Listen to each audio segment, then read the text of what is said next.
So we are here today, live in the Red Bike Studio.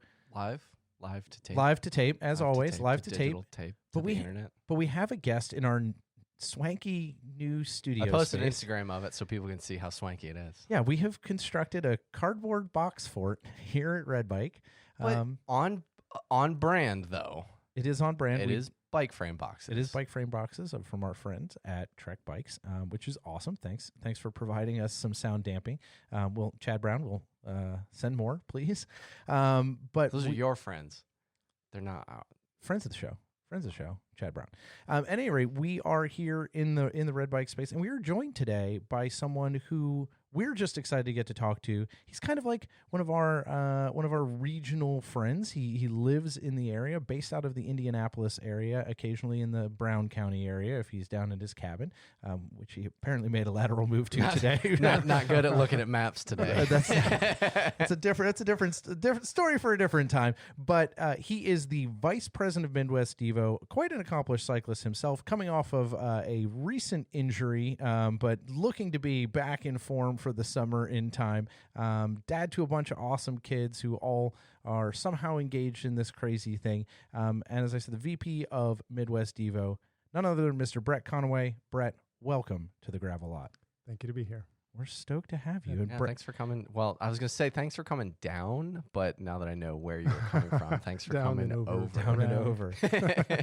It's got to be fun. This is kind of the downswing of the year where things start to kind of chill out from the cycling perspective to some extent. So there's got to be a little bit of that time, and we're all trying to get out of the holidays and all that. So I want to talk a little bit about what your guys' year looked like at Midwest Devo and some of that stuff. But you're a Pebble. You listen to the show. You know the first thing we're going to ask you. I know you come prepared for that. And the question is, how did Brett Conaway find bikes? How did I find bikes? This Christmas, we sat around with my family. Grew up in Muncie, Indiana. Mother was a teacher. Father was a factory worker at General Motors. Great folks. And we lived in a little cul-de-sac area, little circle. And we pulled out all these old videos, 8mm. 8mm film has gone to VHS now. And one of the clips was me at like 2 years old training wheels, and I was sort of bridged, and it's like I'm on a trainer, and it comes up, and we're all laughing. I think I found a love for bikes really early on. Atari was maybe a thing back then. I don't know. It wasn't even. I never ask a man his age. Yeah, we're not going to date. I'm 40 something. Yeah, I mean, but yeah, we were outdoor kids, and the bikes were freedom. So started on Schwinn's, chasing the big kids in the neighborhood around, and then did you have one of the metallic flake? This was color. It was I think it was a little red thing. It was kind of had the banana seat and the big big handlebars. Standard really issue cool. like suburban American bike. That cool flat back wheel.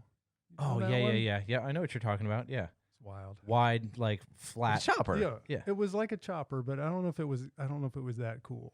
No, it was like the cross between the BMX bike and the chopper. Like it had the banana seat, right? But it didn't have that laid backness. It kind of had the BMX thing. Yeah, no, right. I was with that. Yeah, and yours was just regular red. It wasn't like the sparkly bass boat red. It's been a long time. Haven't seen that bike. I still think back to like mine was blue and it had that like sparkle flake. And my dad had a boat at the time, and I thought it was the coolest thing ever. Matching sparkly bass boat. Yeah. Oh wow. I mean, I still kind of feel this way, but at the time when I was like 6, I thought all boats had like the sparkly paint on them. I was like, that's boat paint. They all should. We can go across the street. We're right here by the yes, convention they center. are loading in boats, unloading millions of dollars of boats right now. That's why boats in it. So you're ripping around the neighborhood as outside kids. Yeah. So that I think turned into BMX and freestyle bikes. And so my first bike that I remember is the Dyno, like a Dyno Comp, one of the early ones. Yeah, like sweet. Full chrome, white mags. Yeah. Doing all kinds of fun stuff. So, in that neighborhood, there were places to ride and kids to ride with. It was really kind of a front porch neighborhood. It wasn't don't see that a lot anymore. I think there was the desire to be outside nearly all the time. Yeah, that's changed a little bit for our youth now, but yeah. So that was BMX stuff. And then there was probably a little pause there as I got into other sports. Did you play any sports growing up? Yeah. So we did a lot of kind of all-comers running. That was also in the videos. It was really great. And it would just show up. I've still got the stack of ribbons at home. And you'd show up and they would have the 100-yard dash, and they'd have, hurdles, and they'd have long jump. And these were all kids. It went from like 4 years old to probably teenagers were out there it was near Ball State on a track. And so we have all these old videos of us jumping over hurdles that were made out of cinder blocks and a little piece of wood. So great. That's awesome. So those were kind of the early memories.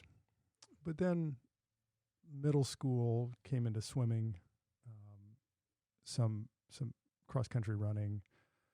And I think at some point we had some family friends who rode bikes, kind of hilly 100 folks. Oh, yeah. And touring riders. Yeah. And looking back, they were probably 30, 40 years old. So not unlike our Midwest Devo family. And so I think I joined, got hired at Kirk's Bike Shop out of Muncie, Indiana, if people know that. It's a name check. It's a classic. Still in operation? It's still in operation. That's awesome. I think they were from 1906, I think. I love hearing first. Stories like that. Always makes me so happy. So 14 years old there. And I was pretty good with the wrench back then, so they kind of put me on building bikes. And that had to be one of the coolest jobs to have. It was incredible. I'm sure all your friends were probably jealous of having a cool job like that, so they weren't like, you're not bagging groceries or something. Yeah. That was my like washing trucks in a wash bay and bagging groceries. Those were my first two jobs. Not really? Glamorous. I didn't know that. I grew up with a national grocery bagging champion who was on David Letterman and raced David Letterman in national. I didn't know that was a competition. It's still on YouTube. Is this why you decided to go the bike shop route? I want to do this. I missed my chance to go pro. You missed your chance, and obviously Brett's not getting into that business because he knows like he's never going to be the top guy in town, right? Took us off course there. Yeah. So bike shop, and then it was progressive years of bikes for Christmas kind of thing. It was started with a little Cannondale or something like that, and riding with my parents' friends, and that turned into kind of racing a little bit with bike shop folks, and turned into triathlons, and then, really, there's this moment in time where swimming was probably my most serious sport, and it can be all consuming. Early practices, just 2 a day. Yeah, 2 a days. Yeah. If it was, school was going to be canceled because of snow, and the coach was like, "You get in here." Yeah, we got a whole day. It doesn't matter. Yep, it's time. So now school gets canceled, and you just swim through. You just do a second practice in the morning, and then they send you home. So, I think at some point in high school, I was pretty burned out on sports, and cycling went by the wayside. And, I didn't cycle in college. I do recall a fitness class in college as my undergraduate, and I crushed that one. And then so there was a blip, and then really stepped away from the bike for probably 20 years. Where'd you go to college? So grew up in Muncie. My options were limited by my performance in high school. I was in the kind of the top, my top 10% of the bottom half is the joke. I was not Cat 4 high school. It was Cat 4 Masters High School. Yeah, all the bling, just none of the performance. I wasn't real motivated. I think it can be hard though. Performance. Yeah, I mean, I don't remember doing homework. Let's just go with that in high school. I'm gonna have to edit this out for my kids. Yeah, but I think it's not necessarily an indication of your capability, and sure. I think a lot of people high school's a tough time for a whole bunch of other reasons, Right. and maybe academics is not your strong suit, but it can, like, certainly if you're looking at schools, it can certainly limit that stuff. Sure. So I ended up at Ball State. Good school. Great school, and kind of found what I love to do. I studied geology, rocks, geology and chemistry. Came out of that with a master's. With a bachelor's in chemistry and bachelor's in geology. Well, that's cool. Yeah, and ended up getting into grad school at Brown. So East Coast tour. Shabby school. Yeah. So shabby that's dumb. That's a school. dumb kid school. I know. So He's like, yeah, high school? there was Forget about high school, man. We got Brown's coming. I found out what that was my passion. When you right? become passionate about something, it's easy. Then it all clicks. Yeah. Except for math, it never really clicked. So Becca Farringer was on your show. Yeah. Geologist. She likes rocks. Yep. Same path. Midwest to Brown to a PhD program to I'm not sure I want to do this. So we both got out of that with a master's. There you go. Did you guys get together and compare rock ideas? We did. We actually I shared a lot of race days with her last year. Paris Dancaster and obviously all these cyclocross events. Sure, but yeah. She was out in Oregon. My boy and I did. My oldest Henry and I did Oregon Gravel Grinder. Yeah, we were talking about that. We talked about last it. night, The Ronda. So good. I want to talk about that because I think that We'll hold experience that is one. important. I want to get back to that one for sure. So yeah, East Coast for a while. We were out there for 6 years. My wife and I, not my wife at the time, but and then back to the Midwest just for family. Both our families are still in the area here. So what brought you back to cycling then? Like, because we got this, you're building a career, you're building a family, you're coming back to the Midwest. And it seemed like when you left cycling a little bit, it was kind of like, not necessarily that it left a bad taste in your mouth, but you're just kind of burned out on all of it and kind of cleanse your palate. So what was the magnet that brought you back? Yeah, I mean, I think that path is not unfamiliar to a lot of kids, and that's what we're hoping to avoid, right? We want to make lifelong cyclists out of all this. Right, yeah. I mean, we don't want to burn kids out at 15 years old or 14 years old. So, you know, my path back in was through a friend, through David Palmer, president of Midwest Devo. Yeah. And, you know, we had met socially. Our wives had met socially. And they took us on a double date. Always good. Always good. And so he had a passion for cycling, and so Midwest Devo at the time was probably 2 years old, maybe 3. And they had done 1 year with that. And so they took us to a cyclocross race as a spectator. I was like, oh, did this exist when I was cycling? You know, I don't ever recall any memories of cyclocross. It was all Tour de France coverage. Yeah. No, and I mean, road I don't riding. remember that when, like, and we're not too dissimilar in Right. age, right? So, like, I don't remember that. Like, the guys on my wall were basically Greg LeMond. Right. I mean, And like Pantani and like, To be you'll put out there. fair, like that was what was covered. domestically, we didn't have much to Correct. speak of. Yeah. Like if you're talking like 80s, like it was probably till 7-Up team. mid 90s where we had some sort of cyclocross scene, and at that point, even then, it was still like so regionally specific and probably like stuck in kind of East Coast world. So Yeah. like, and it's funny you say that because that's like, and I've kind of told it before on here talking about mine is my like the first time that I went to Harbin Park as a spectator. Like I just remember like still vividly having this feeling of like, I've been doing this my whole life. I didn't know there was actually like a sport. Like my friends and I did this. We would literally go to the park and ride around and make courses. Like I've done this. Like I didn't know it was a thing. So when you discover it, it's like this, you're just like, oh, are these my people?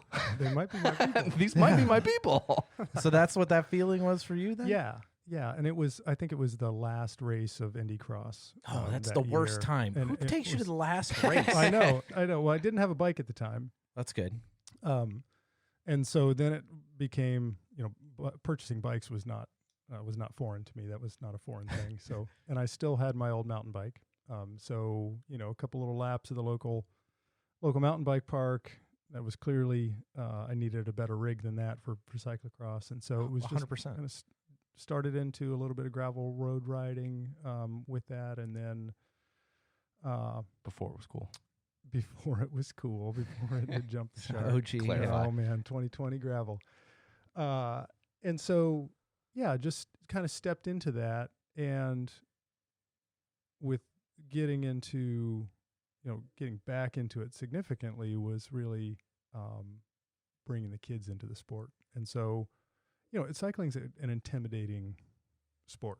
Like especially when you're a kid, you don't have any background in it, and you're not real confident in your riding skills at all.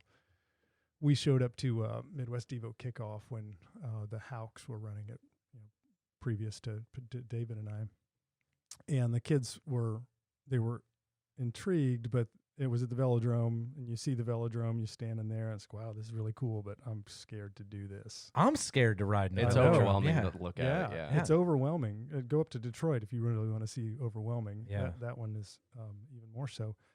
And so we had this moment where it was it's a fine line with kids where we basically said we're doing this and we're going to try it, and if you don't like it, we'll not do it.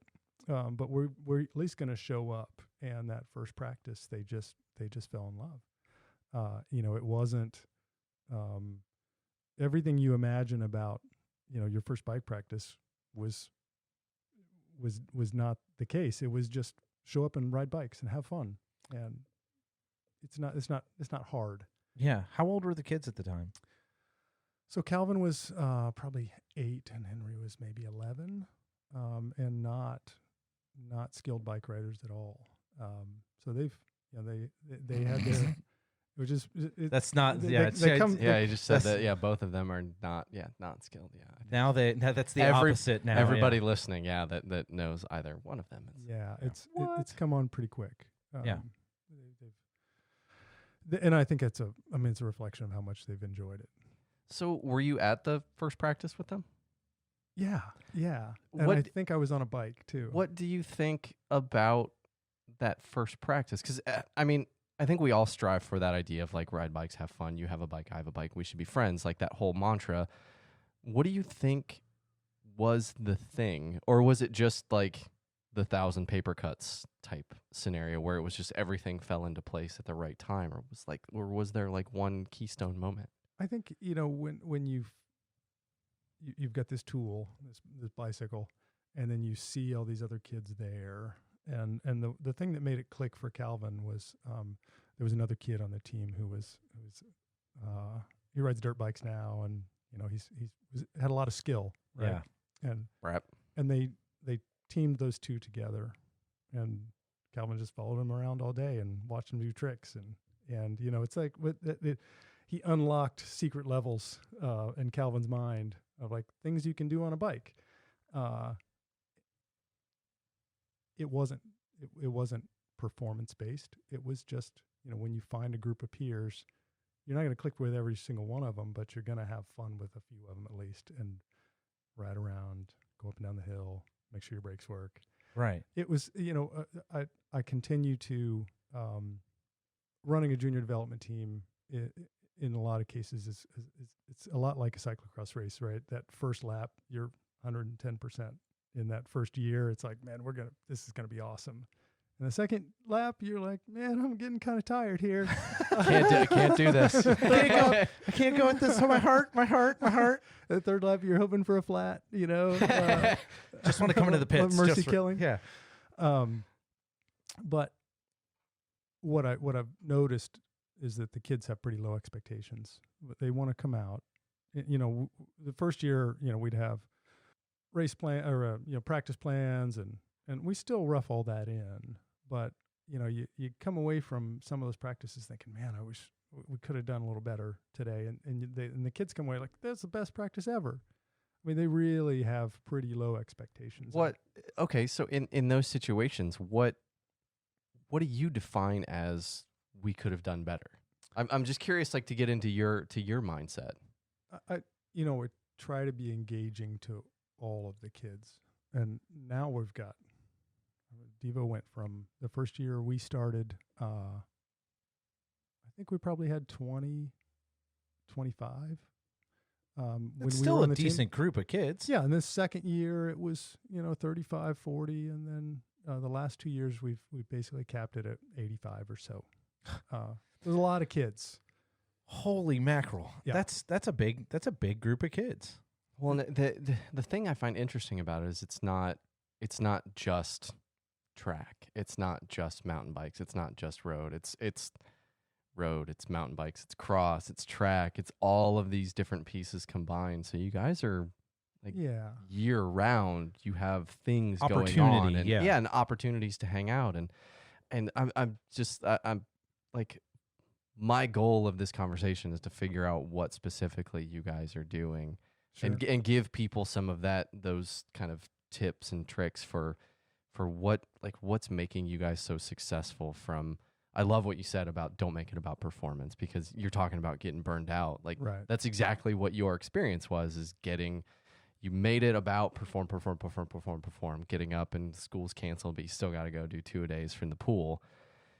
And it just made you not love the thing that you might have loved, and because the purity's gone and you're taking it too seriously. And the thing I find interesting about going to a cyclocross practice is you're getting all of that performance just by doing all of the things, riding up and down a hill, trying to ride an off camber, doing dismounts, remounts, all that stuff. You're doing micro intervals through that whole thing. So you're not doing anything performance based, but the fact that you guys are more focused on making it fun, it's like you were saying about riding around with the kid that rides dirt bikes. It's just unlocking that, just like changing 1 degree your approach, and suddenly you open up to this whole new realm of have fun, ride bikes.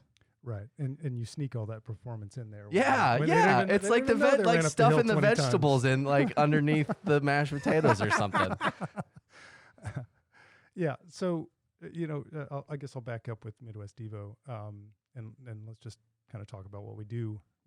Yeah, what does it look like? So it's what is the world? It starts right now, right? Yeah, so we've got a board of really engaged parents and community members, and we're in the planning stages.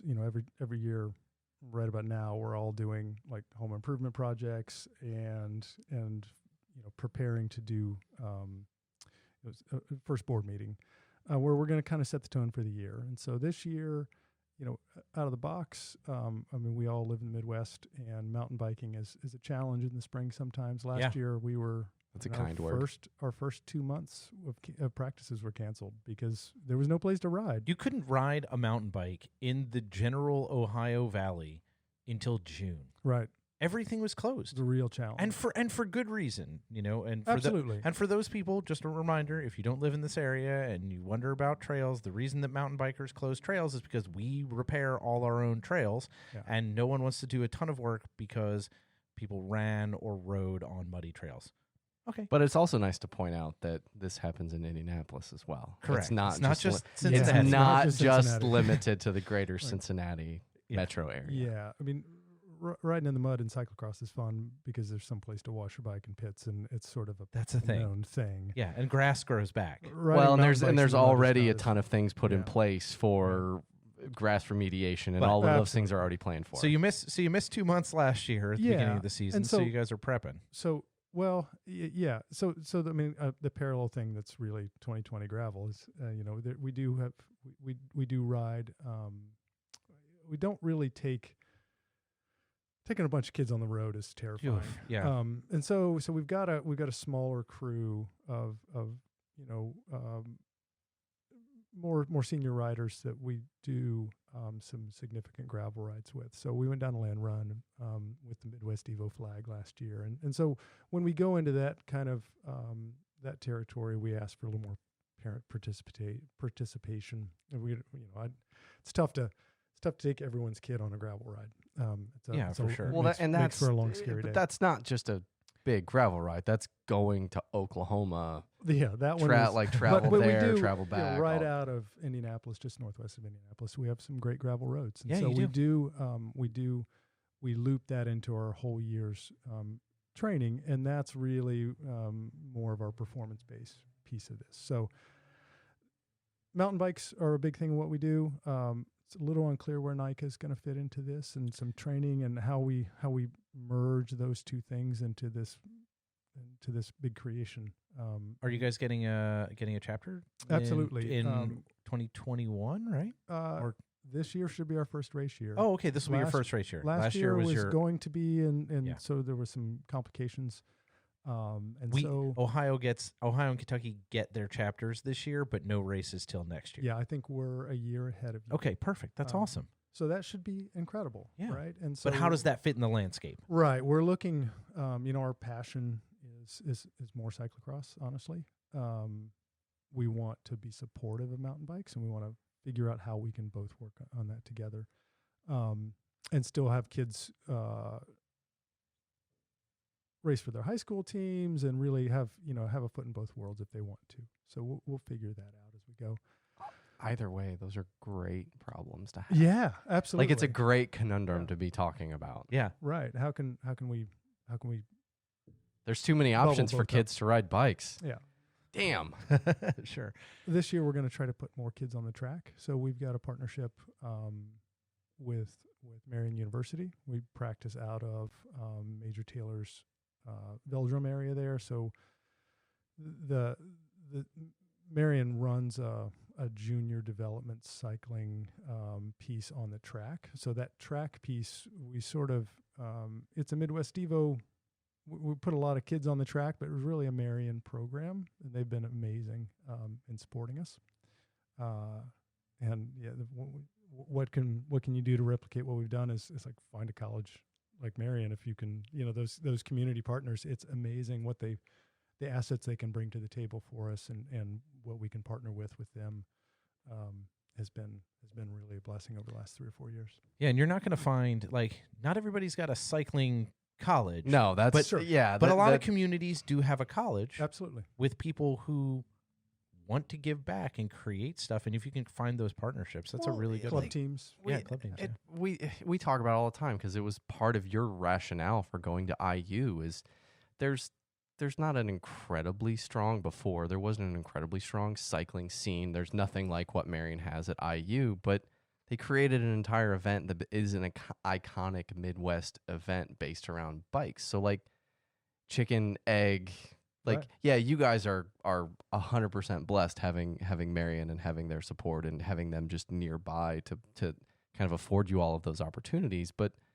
just because it's not there doesn't mean that you can't. Find the right person in the Yeah, administration and be like, manifest. hey, Absolutely. I've got an idea about Right, bikes. What do you right. want to do? Yeah, and having a location, so where they are at the Lake Sullivan complex is what it's called. It's in Indianapolis Park. So Marion, there's a BMX track, there's the velodrome, there's some mountain bike trails on the premises there, and then really there's the what used to be Lake Sullivan, and then today it is Lake Sullivan. I saw As a of the picture rain, it, yeah. with all the rain. So there's a place for us to ride cyclocross there as well. Indy Park's just changed a golf course over too, so there's a new area right next door to it. Oh, that's fantastic. Unforeseen, right? How that's gonna play out. Riverside Park, Cool. is what it's called. So there's some changes this year there. So mountain bikes really take us through August. Track takes us through August, September, and then we kind of turn the key on cyclocross around August. And so, our kids, we kind of lock in folks in March for the whole year. We keep the cost very, very low. Most of what we use to run the team are donations or industry partners. So we don't rely on registration costs for the most part to keep the program running. Is in thinking about getting a kid into the sport, and if you're a parent and you have your kid like Doug or myself just like ripping around the neighborhood, what does your outreach look like to recruiting new? Because I would imagine you're probably recruiting the parent as much as you're recruiting the kid to come be a part of the program, right? Absolutely. So how do you guys go about that process? So we do have, we all have we all have business cards now. So you'll see a kid on the like, here, take this. Here, That's come, good. Come No. join our team. Yeah, no, that's awesome. Mom, some weird guy just gave me a business I card. know, it's a little. Yeah, but you got to. How? I mean, that's but if you see someone on a bike, right, give them to the kids to give to other kids. There Absolutely. you go. That's better. So there's a lot of that, just sort of face-to-face outreach when we see kids. We do have local Indianapolis bike shops. They're always very good at. Sometimes we do postcards and things like that to put in the shop. Like, hey, if you buy a mountain bike, call Midwest Devo. See if you're interested in a position, a team like that. So we get a lot of folks referred to us from the local bike shops. That's a good thing for youth development. If they're not unlocking that as a youth development organization, like every bike shop should be trying to support that, whether or not they're actually technically providing product to that youth development. They're your best salesperson. Yeah. You just sold a mountain bike. You want a team to ride it with? Right, kid. Yeah. Who will be back for the next 6 years. Especially if you're riding it more. You're going to break stuff on it. Yeah. Yeah. I mean, I think we're casting a wide net in the 8 to 12-year-old range. That's where we collect and funnel them in. So we're talking about this business card thing. So if you give out business cards to your riders and your kids, do you give them any sort of, I don't want to say talking points because you don't want to be giving like political talking points to a kid, but do you coach them on what that first conversation with somebody that might be interested is? Because obviously my follow-up is going to be like, if a parent calls you guys and is interested, what's your elevator pitch to the parents? Sure. We don't have that conversation with kids, but we probably should. And we should shake the trees among their peer groups more, I think. Something I'll take away from this conversation. Calvin is now going to have to go and proselytize all throughout school. Yeah. They already know. They've seen him on a bike. They know what's up. God, kids unlocking stuff I'm in seeing my this brain. like great Gymkhana-esque video of Calvin inside of a school with like 10 GoPros. Well, he's going to listen to this and get that this idea. Is like I know. He break the internet type stuff. We still have we have kids in elementary school, and they wear their jerseys to school. Of course all they the do. time. Calvin wore it all the time. I back it to school. 100%. So I would. Cool. I would. I think I would. You still have your jerseys from when you were a kid. You still wear them. I do. They still fit. If I had some national stripes or something, I'd wear that to work now. Just from our junior days, just like I squoze into the skin suit forever. Have I ever told you the story? Damn it, John! Can you please put some clothes on? This is unacceptable. That zipper broke. Zipper broke, but it still fits. Yeah. Yeah. Recruitment's is something we think about annually, and we've traditionally capped at around 80, 85 kids, just because we don't know. I don't think we have a great plan to grow beyond that right now, and we're continually thinking about how we can. I think David and I continually looking at like how do we gather more support, and we have parents that we can put into those roles and want to be part of that, and it's us letting them naturally do that.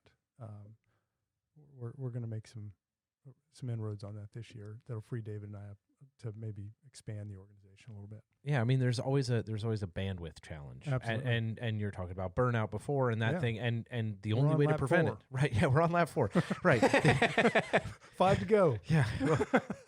But when you get to that point, there's a way as an organization you have to start thinking about where are our future leaders and who are those people and how do we? I mean, that's how you and David ended up in that position, right? You were ushered in to some extent, and how do you continually build that language in the people who are parents coming along, wanting to continue to build that for their kids and the future generations? And that's a tough spot to be in as a leader. What do you feel your biggest opportunity is there? Well, let me back up that it is, I stepped into that role when I was asked, hey, do you want to, you two, this was the pitch to David and I to run the program, you two come in, be the president, vice president, and we'll still handle the performance coaching and the just kids coaching overall. You guys just do that. And that felt reasonable because I was, pretty new to cycling. My kids fell in love with it. And I think that there's most folks, when you ask them to be you're the new cyclocross coach or you're the new mountain bike coach. What? Yeah. That's as terrifying as showing up to your first practice when you're a kid, right? It's like, well, what qualifies me to be that? And we can help them with, what to do on a training ride and what these kids just want to go ride their bikes and have a chaperone to help them do that. Small groups, six kids on a mountain bike ride. So I think the difficult piece is enabling parents to do it and giving them the confidence that says that, hey, yeah, we can actually do this and it'll be fine. Yeah, that's the tough one is you see it all the time. And I know, Doug, you see it because you and I talk about it, is people that get involved, get invested, and then suddenly realize, like, I should have, like, pumped the brakes like 7 steps ago, and I'm way too invested, and it's starting to take over my life, and I'm losing balance and all of that stuff. Sure. And I love what you're saying about we let them decide kind of their level of commitment. You don't just drop on somebody like, oh, hey, now do you want to be in charge of the mountain bike program and planning how we're gonna find symmetries with NICA? Go. You can't see the face John just made. What for all of you watching at home? The person's reaction is shock. First, what's NICA? How do what? Yeah. I'm a X. I'm a Y. Whatever. And everybody's first reaction is what do I have to bring to the table? And the fact is if you're part of like wanting to be invested in this, I would assume you have kids. If you're not, there's probably like dial 911 now.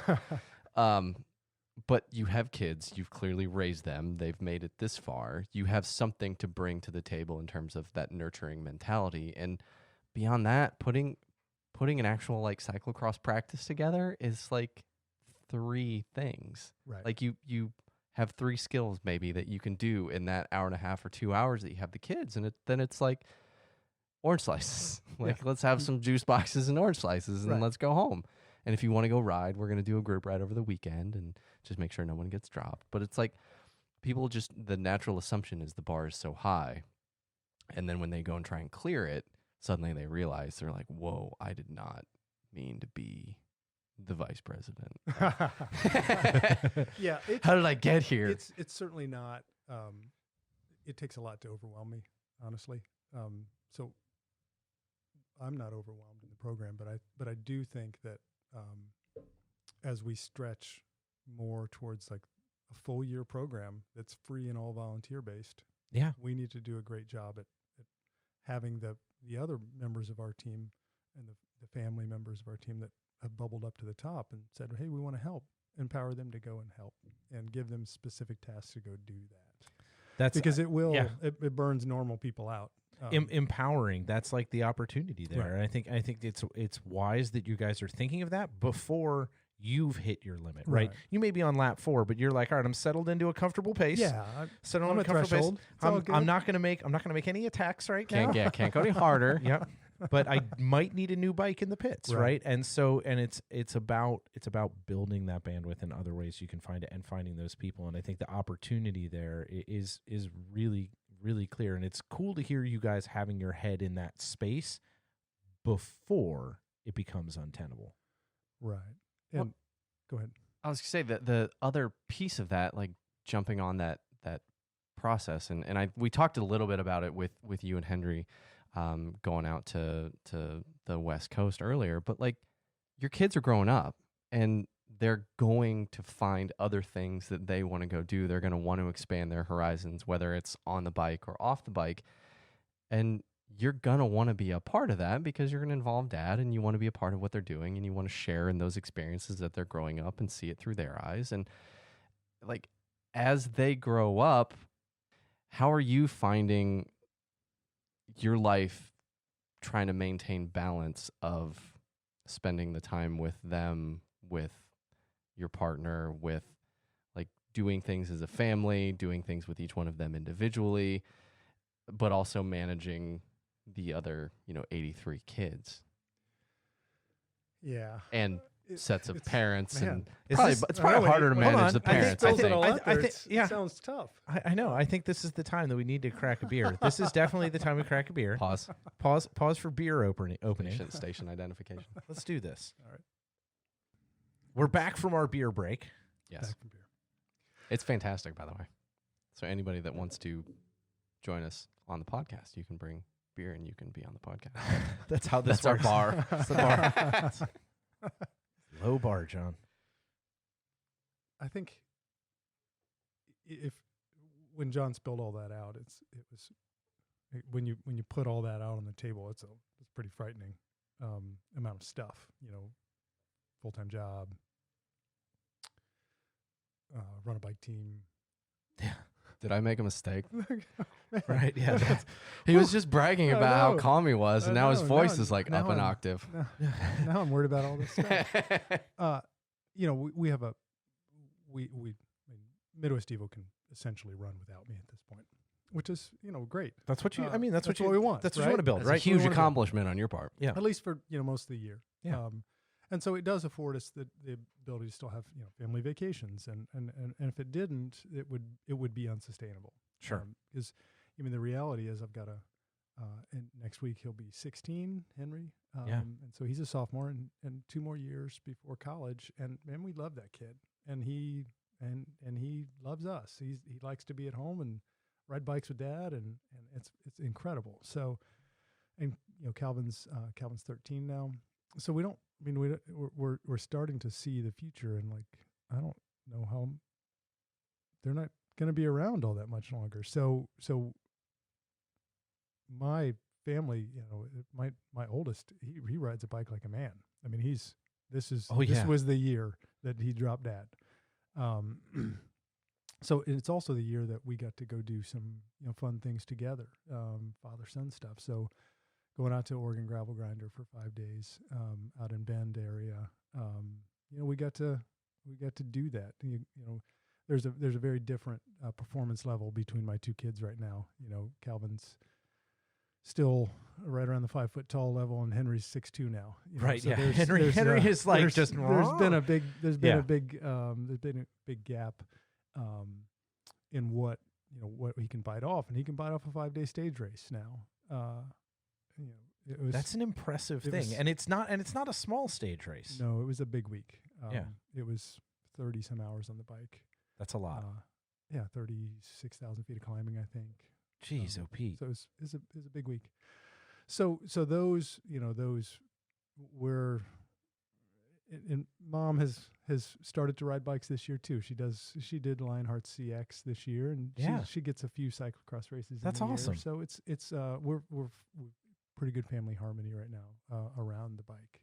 It's been amazing. That helps, and it doesn't have to be everybody's recipe, but at least everybody has to be able to let that be part of what's going on. If you aren't all kind of moving in a similar direction, it can get really, really tough. But you don't necessarily all have to love it, but there needs to be at least a respect and appreciation for the fact that whoever else in your household loves it does love it. Yeah. It's just finding that balance. Cyclocross helps. Showing up to a mountain bike race, bringing the whole extended family to a mountain bike race, and the kids ride into the woods. See you in an hour. And they come out in an hour, and you're just, you got your fingers crossed that they're coming out. We've sent sweepers and all that, but man, it's always You're like, you okay, never know. nail biter, yeah. And you see the worried mom over there, and everybody else has come out, and 20 minutes later, their kid's not out yet. It's like, we got someone out there with them. I guarantee. I'm sure they're okay. fine. They're probably fine. They're okay. And they've just had a flat. Right. They've just had a flat. Or they found a turtle. Or there's lots of reasons. Yeah. But cyclocross has opened a lot of families' eyes to how much fun witnessing a competitive It's all cycling right. event It's all right is. there. It's all right there, and you Yeah. can see them multiple times, and it's a great environment, and so it's different than it's the downfall of traditional road racing around here, as far as I can tell. Yeah, I mean, it's definitely been a challenge. I mean, we don't see a lot of, crits can still do pretty well in this area. Yeah. I mean, because they're still a spectacle and they're small and you're Crits contained. are exactly what he Right. was saying, like same about idea. cross. It's the Right. same idea on the pavement. Yeah, track, same idea. Just watch it go around. You have that opportunity. But Except, as Tyler said, the bike wants to kill you. as we learned Yes, last that's true. we learned last week, the bike wants to kill you Weekly the whole learnings, time. yes. Yeah. Yeah. So, family harmony. We've achieved it right now. And so we got a couple more years till Henry goes away, and we're And then it's just you guys and Calvin at Yeah. home for a while, wherever Henry ends up, what he decides to do, whether he's, whatever his plan is. Right. But then it's you guys and Calvin. But let's look a little further because it's a really interesting. Well, I want to question. ask: are you leaning into Marion at all? Stay at home. Stay at home. Yeah, support the people that support the things you support- care about. That's true. It's true. We're raising well balanced kids. Good. If a cycling school is what they want to do, then great. If not, and club cycling is what they want to do, then great also. So we'll look around That's good. at all those options. And Yeah. they're So gonna easy to drive get that. caught up in that of just Right. like, well, this is even thinking back to when you graduate high school, you pick the college, you go to college, but I was 16 when I picked my college. Like who knows what they want to do? Like You were lucky, John. I you were lucky. I am very much an outlier that I knew what I wanted to do when I was 12 years old. Like, and I knew what school I wanted to go to when I was 13 years old. Like, I am an outlier in all of that, but I was also, up until last week, I was a dummy. I might still be a dummy, but for the most part, I don't like what 17-year-old, what 16-year-old, when you're putting schools in front of them, really knows, A, this is what I know I want to do for the rest of my life, and B, that's the right thing and the right environment for me to at a be in. detailed level, right? Yeah, exactly. Because No one there's so knows much No. nuance in going to college and Right. being on campus. Do you want a big campus? Do you want a small campus? Do you want a state school? Do you want a private school? Like, there's just so many pieces of that. And that's why, like, I applaud you for, like, let him define what he wants his life to be, Yeah. and I mean, that's don't what define it by any one specific thing. Let him get the most out of it. I decided to go to. I wanted a big college experience. I wanted a good theater school because I was going to go study theater, but I wanted a big college experience. I didn't want a BFA because I didn't want to just spend all my time in the theater. I wanted to be more broad because I knew that what I was choosing to go to school for was challenging, and it could potentially pigeonhole me into not having a broader education. And I think that's a challenge for people who are real good at one thing.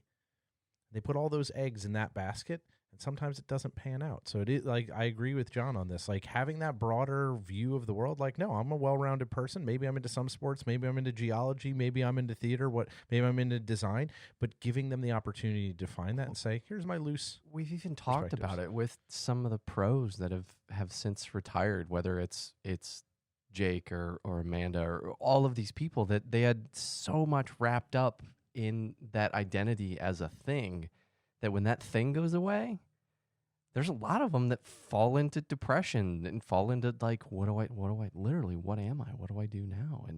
And having something where cycling is a healthy addition to your life rather than not necessarily a crutch, but like a driving factor of who you are. It's small, again, just like we were talking about with having a practice set up correctly. Like, it's a small change, but it makes the world difference in like what that thing means to you and how sustainable it is. Yeah, I want them to drive. No one really knows what they want to do, right? No, I still don't. No, I'm still figuring it out. Still figuring it out. Yeah, we're And- in and a they'll go room through- with cardboard Man, it's not- boxes talking on They'll go mics. through lots of that in any college that they go to. But that's good. You have to be a special person and have a special love for performance levels of cycling to go to school and be successful at doing both things. Yep. And there are lots of people out there. I mean, look at Drew Dillman and Caleb Schwartz, and I mean, you can name off a whole bunch of them. Sure. You got to know who you are, and can you pull that off? The reality is, we're probably not raising many pro cyclists. I don't think we're raising zero in my family. I don't think I'm going to ever raise any. Like, I don't. Right. The sports gene isn't in my family. I'd like to raise some lifelong cyclists. Bingo. Yes. So That's a different message, though. absolutely. How does that characterize how you speak with your sons about the sport? Right now, it's really only Henry that would entertain something like that. Calvin just likes to get rad. And get rad, he does. Yes, That he kid does. gets so rad. All he does is get rad all the time. All the time. Yeah. Yeah, a pedally course is not his. No, it's the stuff to hop. Yeah, Yes. he wants Sweet. like 7 technical features in a row. Right. Exactly. And so it's really with Henry, I have this conversation like, do you ever see yourself wanting to be a pro cyclist? And he's like, I don't think so. That seems like it's a tough life, right? And like I said, you've got to really have a love for it. Because we've seen a lot of folks go a year or two, maybe skip college for a little while, and then just sort of fade away. So a balanced approach is really what I would hope to see out of him. It sounds like he's in that place, He is totally. and I think, God, it's so healthy. Was that was that a relief to you when Oh, he yeah. said that? Like, oh God, thank you. Yeah. Like, oh God, no crushed dreams, no crushed dreams. Well, yeah, because you don't want to be the parent that's like, I don't know. Have you talked to anybody that's like try to grind it out and Yeah, like living on like ramen. Well, Out of, yeah, what what is is- what riding is it, around in like, a station living- wagon. what Guyman's book, living on whatever the dollar amount is a day Yeah. as a pro cyclist, and just like all of the grind And- that they go through, and if sleeping on that's- people's couches and I mean, all that if stuff. that's your love, and Do your it. real passion. Absolutely. Absolutely. Go for But it. that's but the it's on- not a terribly healthy thing to be doing. Yeah, Well, and that's the only thing that's going to get you through all of those trials is your love of this thing truly pure? Are you willing to sacrifice all of the things Right. to make that one thing happen? Yeah, and you have to have the engine to do it too. yeah, sure. So I mean, Yeah. you can have the passion Sure. if you don't have the motor. So this is. I was having this conversation with Ellen. It's like, well, awesome. I was garbage at wrestling in high school. I was just garbage because I wasn't I didn't become even remotely athletic until my 30s. Right. Right. I just the super late bloomer, but that Did you happens just, to a lot of people. Wearing the singlet? No, but I was You do committed. like skin suits. I do. It's a thing. I like tight clothing. It's true. Show this beautiful body off. I But know my Douglas. you do. But it was a commitment to a thing, Yeah. and I was passionate about trying to do my best at the thing I was doing, and I stunk at it.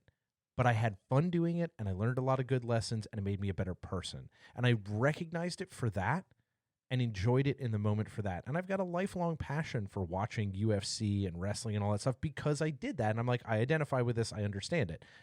Don't put me in the octagon. I'm going to get destroyed. But there's still this opportunity for people to grow through finding physical outlet in their life, even if they aren't really great at it. It can breed that lifelong thing. And I love that that's where you guys are at with Midwest Devo. You just sparked a good question. Yeah? Brett, why bikes? Yeah. Why for you? Why for Henry? Why for anybody? Oh, why for anybody? Let's start with your why. I love going fast. That's good. I got that. It's something that there's not. Humans weren't really good at. Or we weren't even really made to go fast, right? We had to make a tool to go fast. Well, I mean, 150 years ago, you'd kind of be on a horse or which you would run, right? Yeah. I mean, yeah, we're kind of engineered to sprint for Yeah, 40 yards. But and that's then- not fast. No. Well, some people. Like Maybe we can do like 10 20. of them. Like 10 of them. 10, yes. But I guess I don't really get. I like the adventure for the most part. I like adventure riding, and cyclocross. I love to go fast and slip around and ride in the mud. Technical skills. Yeah, yeah. It's a hoot. Get dirty, get cold.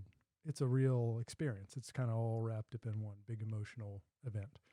And then the adventure side. So I grew up hiking and skiing and doing all that kind of stuff.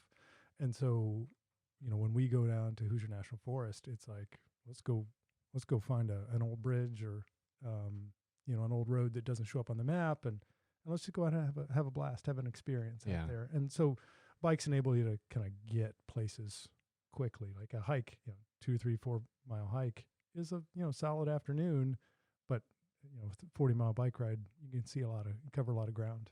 That's good. Okay, so that's why bikes for Brett. Sure. But why bikes for the kids? Why is it because it's something you already care about? Why bikes for the kids? Why is a tool to teach them these lessons as opposed to Doug wrestling? I think cycling in general is a little. They can be a little bit of a bigger fish in a small pond. Where we live, soccer and ball sports, they're incredibly competitive. Well, that's a good comparison to make, because when you're talking about the investment of a couple $100s to be part of the team, and then having a bike and travel and everything else, like, you're getting to like travel baseball, travel basketball, all of those sort of things. And I think that's where, like, I like this question from that perspective, because it's a question that I think we as cyclists need to start to actually outwardly wrestle with, of what's your why, and can you articulate it, and 2, can you share it with people to explain why this matters to you? Yeah, it's a challenge. When I see it in what I see motivate my children is 2 very different things.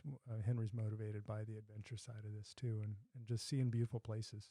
I mean, that's the goal, to do something like that every year. To explore. Yeah. So I think the Epic in Missouri is one this year we're going to maybe try to go back to do. That's in the Ozarks, and like beautiful places that get you to really see a lot. And Calvin's driven by just the excitement of driving a bike around a muddy course and having a lot of fun. And being able to do something that he's been trying to do. Like, I watch him, and I watch like the way that his, like, at least from a casual observer who I don't think I've ever said like word 1 or 2, except, whoa, dude, that was awesome. And that might have been it. But like watching him and the way that he interacts with that stuff, it's over and over and over till he achieves. Right. And that's like his. But it's cool to watch that, because Henry is so different from Calvin. Yeah. And it like underscores kind of how, like, Doug, you guys tomorrow getting ready to do your like personality assessments at work, and and what you were talking about it's earlier. Gonna be a fun day in these. When you're talking about why you picked IU, like, you literally in a couple sentences defined your Myersbriggs. Like, I'm going to school for theater, and I want to do this, and I'm pragmatic. And all right, I finally figured it out. If you can identify, and you don't already know, my Myersbriggs, we've got a Works Hydro shot that we will send you. Oh, I like that. Is it first one to get it, or first or one do in. we just draw names out of the hat of everybody who gets right? Everybody who gets it right, and we'll run this for a week from this episode. Okay, so the first person, everybody send all your guesses for my Myersbriggs. Not that many answers. Right. At the gravel lot. At the gravel Pretty lot. good odds. Yeah, pretty decent odds for you. Yeah. Send it in For sure. and then we will draw from those people, and we'll send you a 40-volt Works Hydro shot. I'm glad I didn't say it, Ooh, because I was 40 going to say it. Thank you. 40 Good. volts, good. Yeah, stuff. 40 volts, good stuff. See? We got. Oh Yeah. yeah. We Hydro shot. introduced that this year Oh, to the it's program. so good. It's so good. I said it last week. It's the new Craftsman inflator. Oh yeah. It's like it's that level. It's that level of Very good. cyclocross shaking. Now we're getting into. Anyway, whatever. But Distraction. you're saying that my personality is described in those choices. Yeah, but it's cool to watch Calvin, Henry, Joey. Joey's okay, by the way. He's okay. Watch all of these kids like start to experience. You can see what kind of their future looks like, and Calvin's a pragmatist, and he wants to accomplish something. And what's that going to be 20 years from now when he's doing whatever he's going to be doing? And watching Henry, and you can start to see like their brain solving things in its own unique way. Doug, to your point, and it's like I go back to Baddie's second conversation when she says that Muhammad goes to the mountain rather than like the mountain doesn't come to Muhammad. And it's like, cycling is one of those activities that can be a communal and it can be a group activity, but really at the end of the day, you have to be the one pedaling the bike, which is much like everything that happens in life is Right. you're always surrounded by a community of people, but if you want to get anything done, You got to do the work. you got to do the work and you got to shoulder the load. And it's cool that like to me, like listening to your stories and listening to kind of what Midwest Devo means to you and how you guys approach it, that's really kind of where it comes in is you're not trying to make the next Tim Johnson or the next Lance Armstrong or the next whoever. And you might stumble upon them. Oh, absolutely. I mean, you've got some we've got some- amazingly talented Yes, kids. for sure. Yeah, but the thing is you're teasing out helping them develop into who they're going to be for the rest of their life.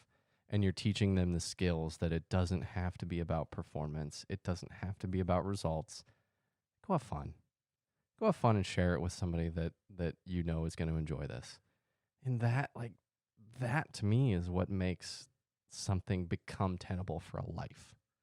And it's not, because I know, Brett, you've seen it. Doug, I know you've already seen it. I've seen it in my time being a cyclist. You have people that just come in so hot and they get super into cycling and they go from I rode 5 miles and I'm bragging about it to I don't go out unless it's a 50-mile ride. And then 18 months later, they're out, just gone. Those are the people we buy bikes from. Right. The bikes for Yeah, sale. hardly It's used. sitting in the basement. Yeah, You buy, those are the people where if you need a good wheel set, go to them Right there. because it's real cheap. They don't want it anymore. Comes with a Garmin. It does. I'm done. Every time. Yeah. Everything. Every time. Right, but it's because they just went too hard for too long, Right. and there's just there's so many things that my story is very similar to yours in the sense that like I came back to cycling later in life, and it's taught me so much about myself and so much about how I approach the world, and I love that's kind of your approach of not pushing a square peg into a round hole, as it were, with the kids. It's just like go do whatever you want, kind of. Yeah. Like you're herding cats when essentially. you get 60 kids out on the course, I mean, there's some that are driven and want to naturally want to perform. Yeah, they're and like, some no, that I'm want to gonna- yeah. just play, and so we try to kind of keep them busy, keep them motivated. But there's 60 different shades of like, it goes from I'm nervous to do anything all the way to I want to win a national championship. Right. And Yeah. so we have this vast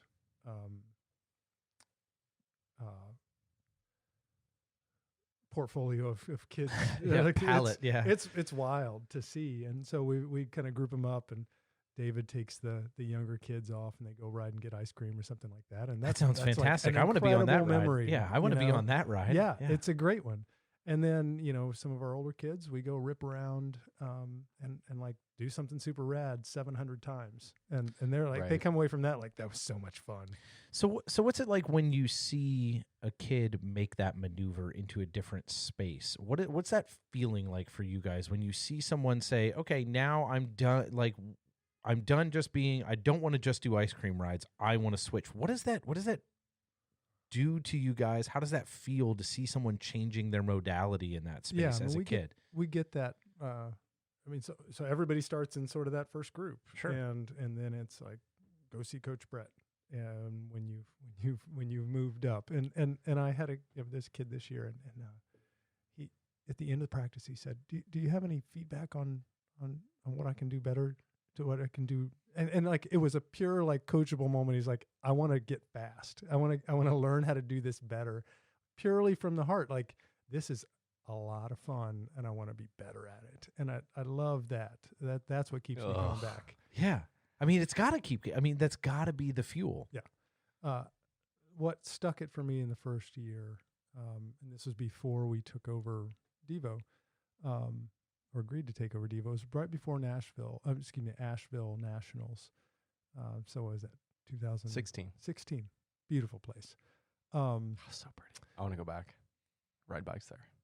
They won't let you. I know. They won't. They'd be very mad. The cyclocross, the local cyclocross calendar had expired. last race, and I remember tucking Calvin into bed, and he said, "I just wish we could do a cyclocross race every weekend." And I was like, "Well, I guess we're going to nationals." And that's that was his first experience at like big stage. Wow, these kids are, these 9-10-year-olds are really serious. Yeah, they are they got like trainers and the whole right, shoot match. and like every type A dad you could ever imagine surrounded him. Yeah. So and I get that way too. I mean, it's like Sure. it's a real, like you gotta kind of keep it together here. Well, These are just 9 or 10-year-olds. Right. There's a Everybody balance relax here. because you're investing the hotel, the Right. travel, the time, all of that stuff to go to that event. But you have to balance that. You're 9. Yeah.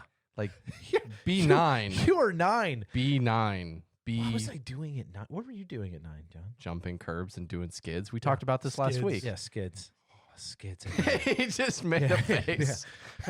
Henry's been working on his fixie skids. Ooh. The skids never go away, right? No, Yeah. they don't. I still like I them. still do them. Yeah.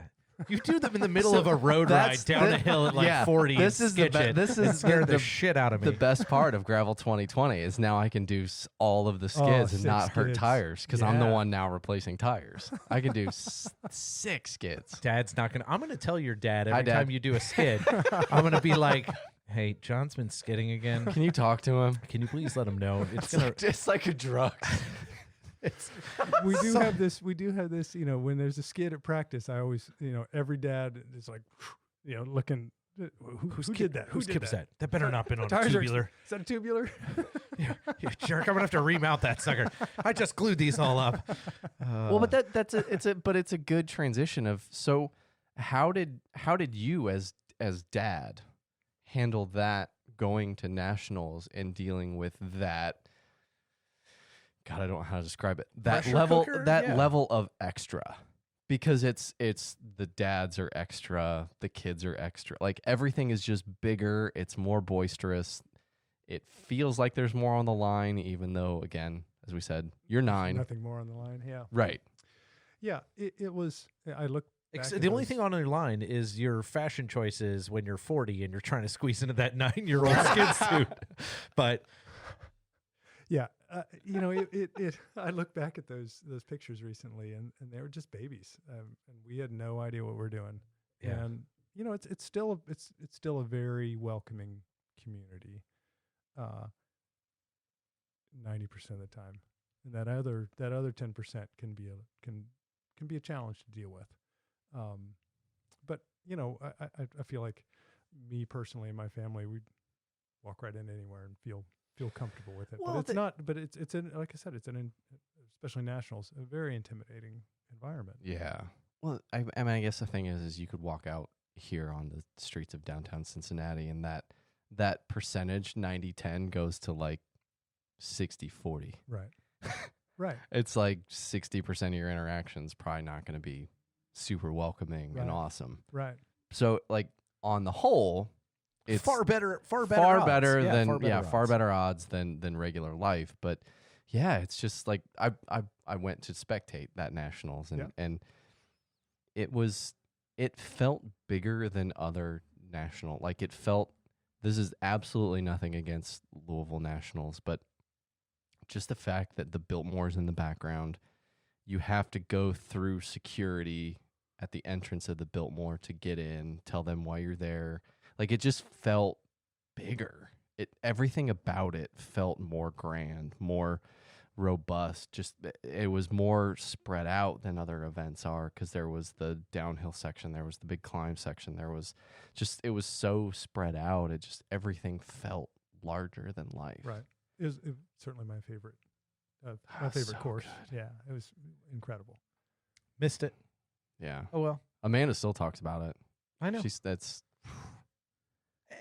But those sort of experiences that imprinted on Calvin for sure, and imprinted on Henry and you guys, right? I mean, that stuff's important, and I think when you have those experiences and you have an opportunity to see those sort of things as a kid, they start to color the way you can look at the world in a larger sense. And I think you guys at Devo and all of these youth organizations are providing these kids a window into something that they may not have access to in some other fashion. And whether they're at the front or at the back or wherever they are in the situation, they're getting an opportunity to learn stuff about themselves, to learn stuff about what they're doing, and how to be a human and function socially. And like, did you elbow that person going into the corner? Did you cut them off? Was that appropriate? Like, there's teachable moments all through that.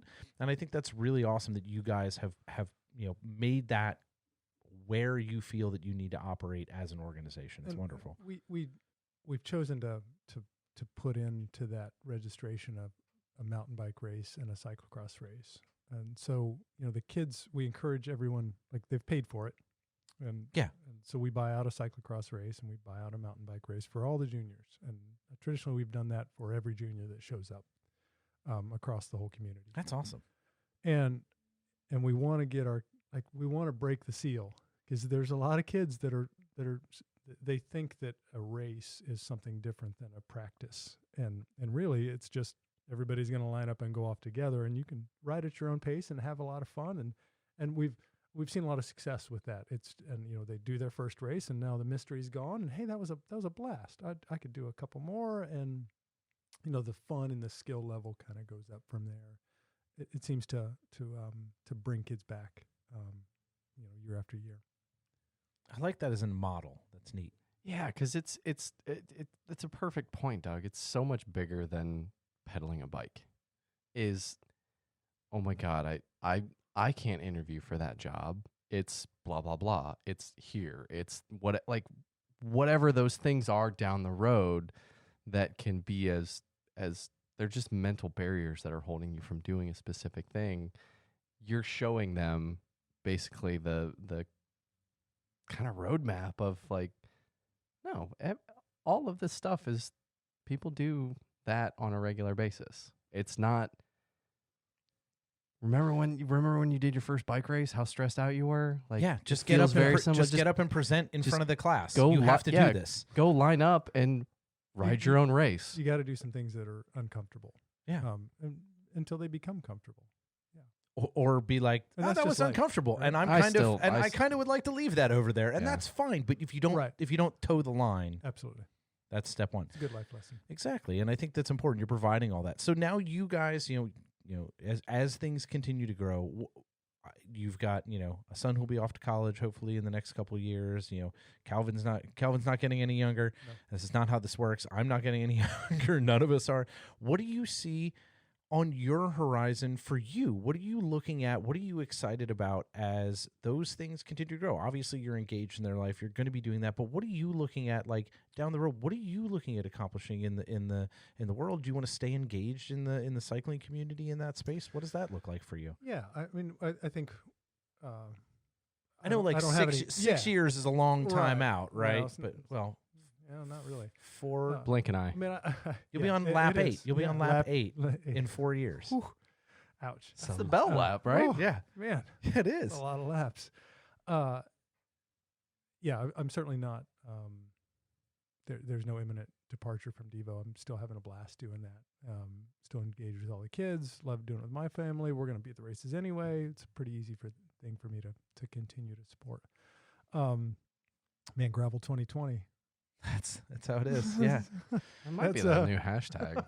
It's Brett's personal hashtag. I'm not jacking his IP here.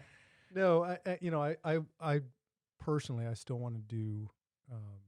I want to have some adventures with my family, my kids, and just ride bikes. I don't have like giant plans, but little things every year, like just getting away and doing some adventures. Bike packing has been. I've recently got an itch to do Tour Divide. Yeah, Tour Divide, maybe 5 years out, something like that. Do you see those as opportunities to re-engage as a family when everybody's fled the nest? Yeah, absolutely. I mean, those college years are really where we lose a lot of people in the cycling community just because they're busy. Distractions, money, we'll just call them distractions. I mean, all that, right? So, if I can continue to keep them on some level of on the bike, then absolutely more fun stuff. Well, even outside the bike, I mean, it's not like going to college. Life changes for the person going to college as much as it changes for the people Absolutely. sending them. Yep. And they leave the nest. Like, I would have cherished an opportunity to spend time with my family doing something that I enjoyed and we all enjoyed. To have that opportunity once a year to do that, to come back together and be like, oh, we're going to do this fun activity together. Let's go do this fun activity together. This thing that we've done our whole lives. Right. Yeah. Right. Yeah. I mean, I probably spent 300 hours with Henry on the bike this year. Whew. Yeah. It's amazing. Yeah. And so I want to continue that into the future Yeah. as much as we can. Laura Rathbun always posts when she's back to Colorado, rides with her dad and stuff like that. Ugh. It's like, that's what we all want in the future with our kids. So what about Midwest Devo? Like, let's go 5, 10, 15 years in a perfect scenario. What do you want Midwest Devo to become? We still want to keep a broad base. With the multiple disciplines. Yeah, multiple disciplines, but also, just numbers. I mean, one, we'd love to have more girls in the program, and we're actively trying to figure out how to do that. That's a hard get. It is, and you look at Lionhearts and what Julie's brought to the program, and Doug, and they've done a great job. And it's finding that spark. Ellie Dias. She's a good piece of that. That's a good spark. Friend of the show, and Pebble. Yes. She's amazing. She's moving on, right? She's going to college, and but she was a mentor for a lot of the gals in the program. We have other ones coming up too. I mean, they're all amazing. It's trying to find that, like, what's the entry path for women into cycling. So that's a big goal. We're looking at kind of figuring out that as we move from 15, 16-year-old ranking into the junior UCI piece, how do we better support that so we don't lose the top piece of our riders before they move on to college? So we're trying to put together funding stream for that, and how do we elevate the top level of what we have while maintaining and growing the base level as well. So bringing more support into the program, both industry support and parents and all that non-endemic money that's just flying around out there. Yeah. Yeah. I mean, it's, we're hot take. We're putting on a gravel race this year. Really? Yeah. That's awesome. Salt Creek Ramble. You can Nice. follow it on Instagram. We will link to that in the show notes. Salt Creek Ramble. When is that? It is August 1st. Ooh. It's going to go out of Story, Indiana. So I don't know if you know Story. I know where that is. It's Hoosier National Forest. So it'll be 25, 45, and an 80-mile are the likely distances. Nice. And it's a fundraiser for Devo? Well, and Hoosier National Forest is known for being, horrible looking. It is. So I'm sure the scenery will be just awful. It's the venue is incredible. The roads, all the courses are incredible. It's just, I have a place down there, and it's just heaven. Just we can ride right off the front porch and do 75 miles of gravel and get 6,000 feet of climbing in and see, a handful of cars. So it's a pretty special place. And so we want to share that sort of in the summer. That's awesome. Yeah. That's like that may be my birthday trip. You'll be back from I'll be back from BCBR. the Bears Den. Yeah, for the Bears. Oh, you're going to BC Bike Race. Yeah, Ellen and I are doing BC Bike Race this year. You want to come? I Doug is currently in the phase of stressing out over budgetary restrictions. Oh, I can imagine. Those are more expensive than cyclocross bikes. Yes, they are. Yes, they are. Later, right? Right. That's my personal opinion, because I'm about to be a two bike mountain bike stable. This is very dangerous for me. Yeah. But I think I love that you guys are thinking outside the box from that. That's a great way. Put an event on in a place that nobody's doing an event right now.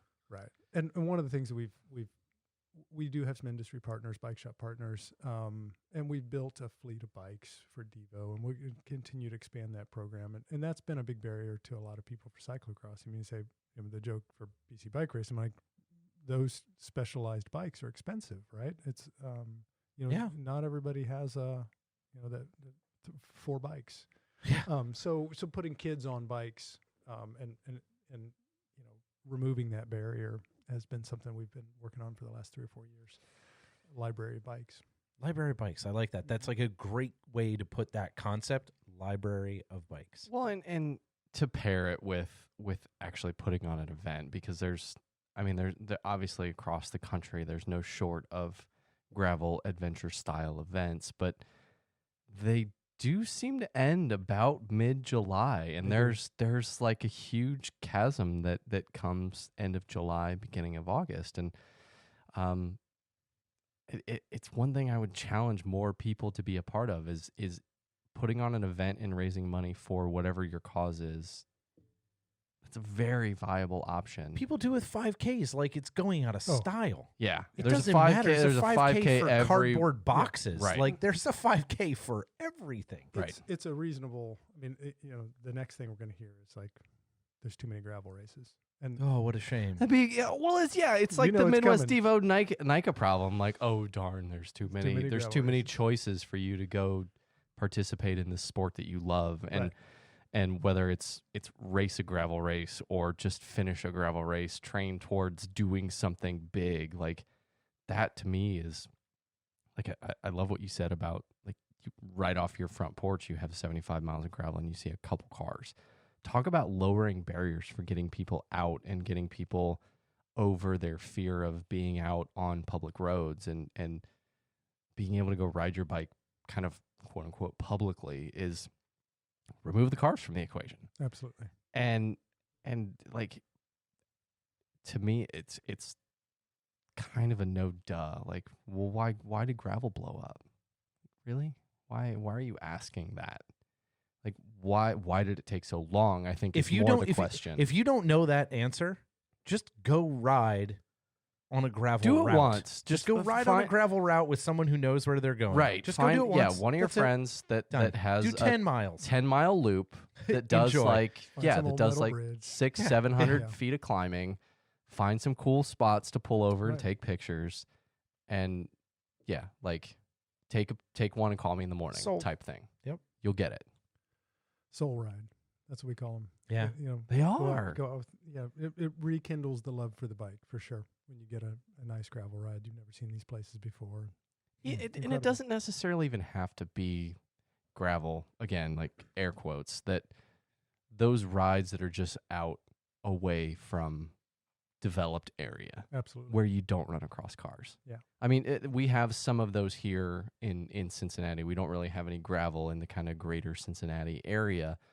But we have some roads that are not highly traveled, and you can have those little glimpses of sprinting over the crest of a hill and feeling like you're a little kid again and feeling like you're 9 and just like, oh, this is like, that's the golf shot, right? It's the one that keeps you coming back. Like that's your fairway drive on the par 5 shot. Like just those moments of like, you can be completely in the moment, not worried about cars. Like my commute to and from work, like I have protected bike lanes for the majority of it, but even so, I am so highly attuned that entire time that I don't really get the purity of, shoot, man, I'm like propelling myself at 18 miles an hour. I'm at like Usain Bolt speed right now, cruising to work on my own energy, like on a juice, like a bowl of oatmeal. Like that's like, it's crazy to think Right. about that, but you're so tuned into, oh, that was like real close to my shoulder, whatever the case may be, and you can't unclick from that. Whereas when you are literally out in the middle of nowhere and it's been an hour since you've seen a car and you acknowledge it's been an hour since you've seen a car, then you're getting into like flow state. Yeah. So like much true flow state. stop and have a snack. Yeah. high fives. where you can't where it's mid-ride high fives. Maybe a beer out of a cooler that you hid 2 days ago, But, like, because you knew you were going that way. stopping in a place that has the sound of this. Damn it, that was. I don't know if it picked it up. I guarantee it did. That was real good. I see That a was- wavelength That on there. was real good. That's real good. That was so Oh. just poorly timed. I was that's hoping perfect. for like perfect silence. I can try to edit that out, but Damn there it. was a Need car revving. Need more bike boxes. More Need cardboard bike boxes. More cardboard boxes. Whatever. Well, I love that your adventure follows through in that place, and you guys are bringing that again, and I think that's awesome. I think that's a great way to do it, and I will, like we said, we'll link to that for sure and try to get all the pebbles we can to go out in August. I love Absolutely. riding in the hot weather. Yeah. That's, I mean, we might have Shut to up. get John. Red You Kite- saw Red you Kite saw us at the Rondas, and you were Oh. there. So like, if it's over like 85, we're gonna have to like get If John it's a- over 55, That's I think that's the only Hottest gravel you've- race I've DNF'd. Yeah, it was ridiculous. We got some plans for that. Yeah. And we've ridden out there in the hot, as hot as it gets in Indiana. It's not too bad. Yeah. Maybe some creek dips, some stuff like that. Ooh, nice. We got- That'd be fun. There's all kinds of there's lots of opportunity. That's awesome. I'm in. Sounds like fun. We should do this. I keep signing up for all these hot events. I complain and I bitch and moan, but I'm like, yep, sign up, whatever. gotta get I'm it. in. Gotta I've get it ridden like figured out. twice in the last 4 weeks. Like, sure, It'll come back. let's do it. Yeah. You'll be fine. It's just like That's riding exactly a bike. yeah, I've Yeah. heard it's like riding a bike. Like, you'll be fine. This is fine. Everything's fine. Everything's fine. Everything's just fine. Well, this has been absolutely awesome. Like, what a fun time just to get to sit down and hear a little bit how, Devo's doing, what you guys have done, where you're headed in the future, and just more about Brett and like your philosophy of bikes and what it means to your family, which I think is important. Everybody has an identification with this thing that we love, and I think that's important for people to understand. And hopefully some of you see yourself in there, or the future self, or just get a little experience and a little direction with that. But I do want to ask you the final question, which is the question we always like to ask everyone, which is, not only we started on how you found bikes, but what would you want the Pebbles to kind of take home with them from this conversation? I think there's a lot of, and we talked about this kind of pre-show a little bit. There's cycling does bring a lot of negativity into the space. And 2020 is also my year to be positive through the whole thing. There's, we talked a little bit about, the feedback that USA Cycling gets as they step into gravel, and like there's, it goes all the way through the whole environment. And you can be miserable doing anything, right? Sure. or growing up anywhere. People right? are Like, listening to this there's right now, just a proving lot that of exact point. people Yeah. that complain about a lot of stuff, and that's okay as long as it's done in sort of in a decent way. Something but really, it's constructive. constructive. Yeah. Let's put some effort into fixing those problems too, right? I mean, it's easy in the internet world to just like pile on. Like there was a USA Cycling post where they showed pictures of dogs, and like 7 dudes like, what the hell is this? You guys are supposed to be focused on this. They're And, like, dogs, there's a man. dog- Everyone it's loves dog dogs. pictures. Come on. We've done that. Like, we just need to all like check ourselves on the negativity piece, right? And just like real constructive stuff, like what you guys are doing. I mean, like you guys are getting people to think about how they can be a better part of the community. And USA Cycling isn't going to do everything for you, and your junior development team's not going to do everything for you. Like, you got to step in and help out. Well, Right? it's like we were saying earlier that you can have a community surrounding you, but at the end of the day, you're the one that has to pedal the bike. You're the one that has to get the TPS report done. Whatever the thing is, like if that thing falls on you, you're the one that has to do it. But I look at whether it's NICA, if it's USAC, if it's IOC, like whatever acronym out there, I compare it really similarly to the thing that you see when somebody complains about, like, I only got to ride 10 miles today. you got to ride 10 more miles than the majority of people. Like, you lapped the people that are sitting on the sofa doing nothing. And it's like, to that point, like, you can agree, you can disagree. If you disagree, be critical, but be fair with your criticisms of whoever you're talking about, whether it is your junior Devo program, whether it's USAC, whatever we're talking about, bikes specifically. But, like, they're trying to do something. They're out there trying to get the 10-mile ride in. And they understand that they may not have the fitness that you want them to have, but they're out there trying. You're the one sitting on the couch when you're the one tweeting, or you're the one, like, sending messages on Instagram or whatever, just bitching and moaning. Like, put in the work. Like, go ride the miles with them and give them feedback, give them criticisms that are actually constructive, that can help move it forward. Like, oh, maybe I mean, I don't subscribe to this, but, well, maybe instead of posting dogs, you could have posted blah. And again, like, I don't condone that. Always post dogs.